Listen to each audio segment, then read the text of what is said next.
Good morning everyone. আজি ৰাতিপুৱাই দেখিছে এইফালে একদম পুৰা শাক বুটলি আছে আমাৰ বাইদেৱে। আজি বোলে শাক খাব আৰু এইফালে মায়ে বুটলি আছে আৰু মই এইফালে ৰৈ চাই আছোঁ ইহঁতক। আমাৰ ঘৰত এনেকৈ য'তে ত'তে শাক থাকে, চোতালতে শাক আছে দেখিছে।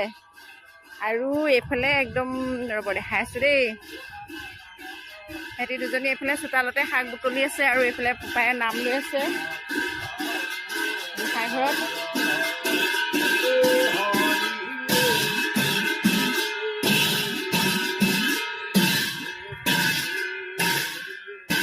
আৰু পুৱাই পুৰা শাক বুটলিছে সিহঁতি। আজি বোলে শাক খাব মন গৈছে। আমাৰ ঘৰতে শাক থাকে, এনেকৈ চোতালতে শাক আছে। সেয়া দুজনী পুৰা বুটলি আছে শাক।